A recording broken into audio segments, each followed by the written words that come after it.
Assalamualaikum warahmatullahi wabarakatuh.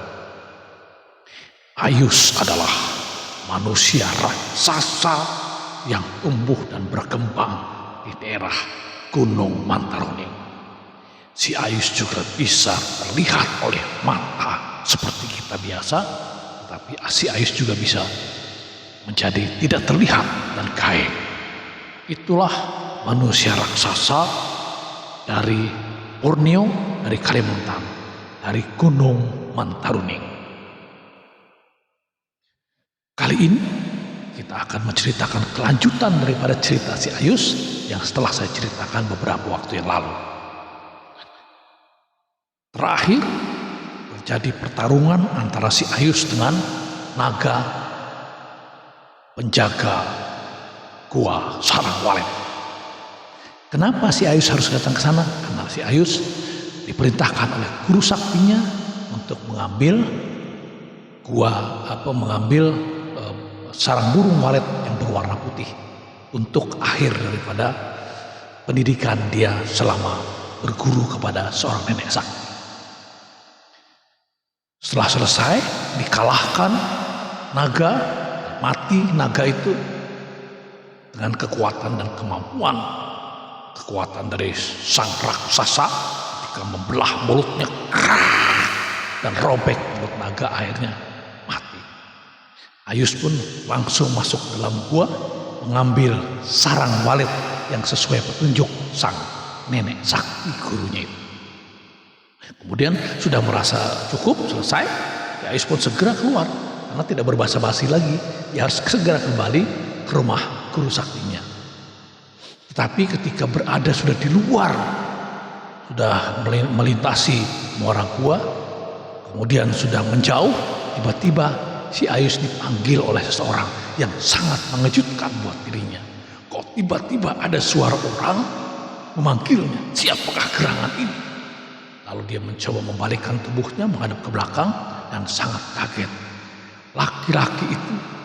Seorang laki-laki itu kakinya mengambang, tidak menginjakkan ke tanah, berada di muara gua Sarang Walet yang dia tadi berkelahi dengan naga dan sarangnya sudah dia bawa, sekarang dibawanya. Dan itu orang menegurnya, wibawanya sangat hebat, laki-laki itu sangat gagah, berbusana lengkap dan sangat bersih. Itulah yang membuat si Ayus semakin kaget dan terkagum-kagum. Kok tiba-tiba ada manusia di sini, tetapi berpakaian bersih, tidak ada kotor suatu apapun. Kalau seandainya tinggal di dalam gua dan masuk di antara sarang walet, pastilah dia kotor. Karena apa? Karena semua di bawah gua itu semuanya adalah kotoran kelelawar dan kotoran burung walet, sangat tebal dan banyak ulat-ulatnya.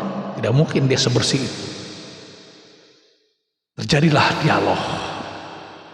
Si Ayus ditanya oleh sang pemuda itu, siapa kamu? Dari mana kamu? Kenapa kamu mengambil sarang walet? Si Ayus pun dengan terbata-bata, malu-malu, dan di samping merasa kekagumannya kepada seorang laki-laki muda itu yang kakinya mengambang, tidak menginjakkan ke tanah, dia menjawab, namaku Ayus. Aku berasal dari Gunung Mantaruning. Gunung Mantaruning di Sungai Pirang, Kabupaten Berau, Kalimantan Timur. Kemudian sarang burung walet ini aku ambil atas perintah guruku untuk terakhir aku belajar dengan guru nenek sakti. Lalu Ayus balik bertanya, siapakah Anda dan dari manakah Anda? Lalu orang itu pemuda ternyata. Begitu semakin keluar dari muara gua, semakin terang dan kelihatan dengan jelas. Muda sekali, berwibawa sekali, bersih wajahnya, semua pakaiannya bersih sekali, tidak ada noda sedikit pun. Tapi yang anehnya kakinya mengambang. Setelah saya bertanya, siapakah Anda? Dari manakah asal Anda? Akhirnya orang itu menjawab, namaku Putra Dewi Sarang. Akulah pemilik sarang burung walet ini. Gua-gua sarang burung walet di wilayah ini adalah milikku. Aku bertugas untuk menjaga dan merawat semuanya agar sarang burung walet tetap terjaga dengan baik dan dia berproses untuk bertelur, beranak, bersarang, bertelur, beranak, dan seterusnya dalam proses secara alamiah. Dan Ayus, kau tahu naga yang kamu bunuh itu adalah orang kepercayaanku dan dialah yang paling setia untuk menjaga gua-gua sarang burung walet milikku dan dia paling sakti. Ternyata kamu manusia raksasa, pemuda raksasa, si Ayus sudah mampu untuk mengalahkan dia dan dia mati. Akhirnya Ayus meminta maaf dan putra Dewi Sarang pun memaafkan. Kemudian putra sarang burung sebelum Ayus pergi berpesan, hai Ayus, engkau harus tahu sarang burung walet warna putih ini pada suatu saat nanti dialah menjadi malapetaka yang luar biasa. Manusia akan saling bunuh, saling berebut untuk mendapatkan sarang burung walet ini. Itu pesanku, dan jagalah agar sarang burung walet itu tetap bisa berkembang biak seperti apa adanya di alamnya, seperti yang kalian lihat ini, yang seperti kamu lihat saat ini. Ya, si Ayus hanya manggut-manggut dan meresapi apa kata-kata itu. Mudah-mudahan ia pahami. Lalu kemudian si Ayus membalas, aku berterima kasih. Pertama aku minta maaf atas perbuatanku karena aku diperintah oleh guruku. Kemudian aku akan menolong putra Dewi Sarang, burung walet, apabila ada hal-hal penting yang membutuhkan diriku. Aku siap membantu dan menolong. Terima kasih Ayus atas ketulusan hatimu. Mudah-mudahan kita bisa bertemu kembali. Dan si Ayus langsung berbalik, ingin pergi gitu, ingin meninggalkan tempat itu karena sudah pamit. Tapi selintas dia kembali melihat ke belakang. Ternyata dalam waktu sekian detik itu, si Ayus begitu melihat lagi, sang putra Dewi Sarang sudah tidak ada lagi di mulut gua. Dan yang kemudian menjadi pikirannya adalah naga yang dia bunuh tadi. Di mana naga itu? Kok sudah tidak ada?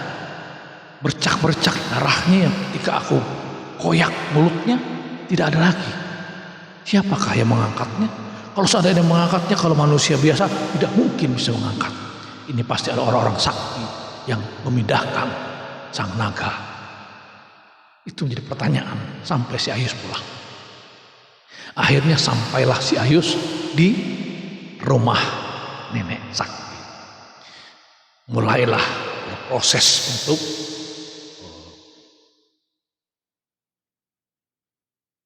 untuk memberikan ilmu yang terakhir kepada si Ayus, nenek sakti.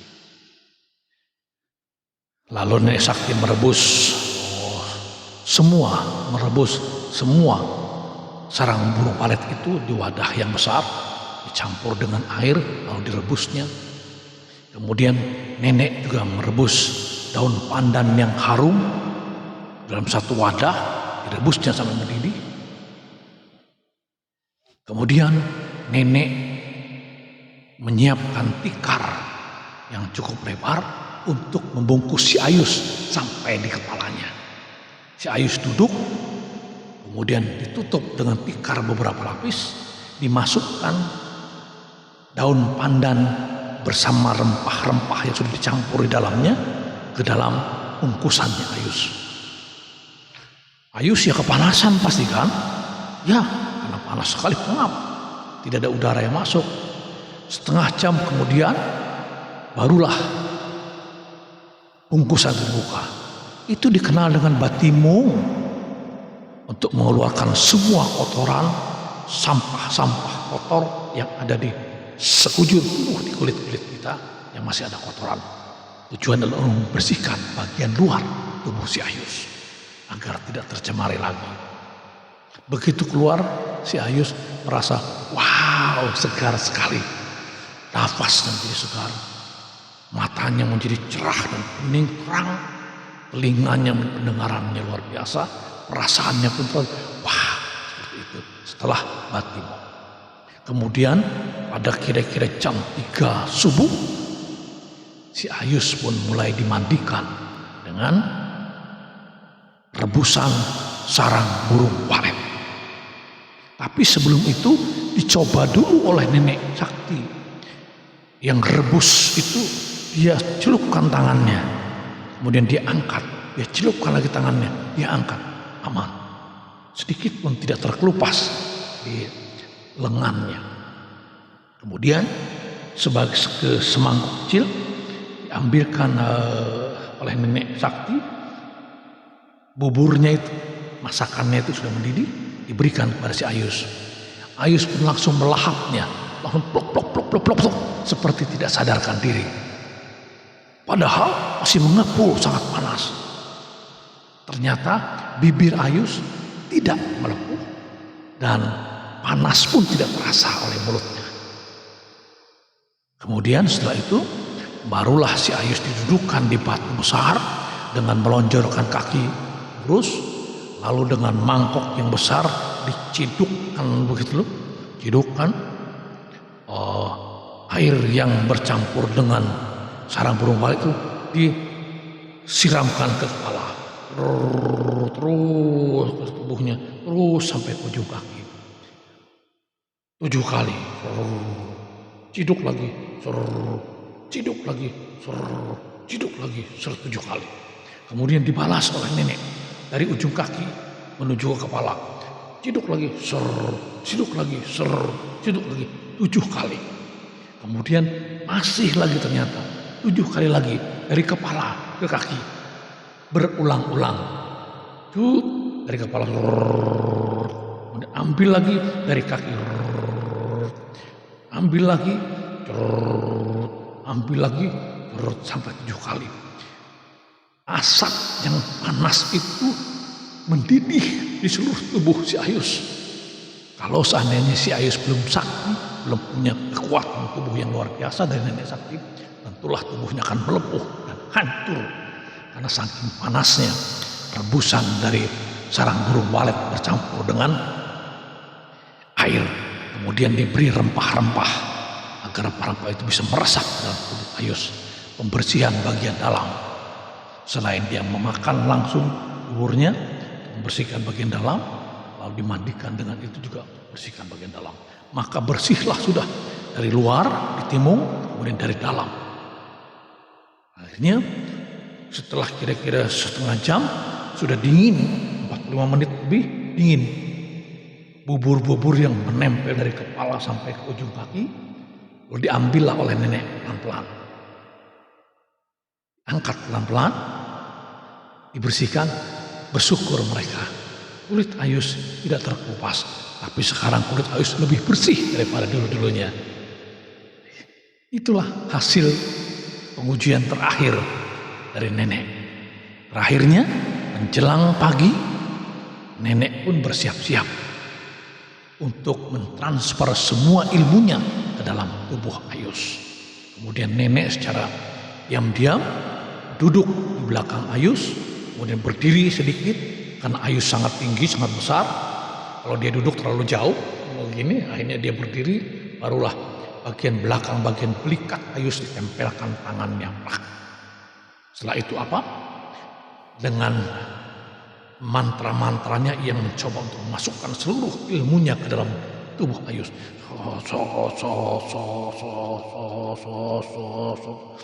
Kira-kira beberapa waktu kemudian Ayus tetap berkonsentrasi.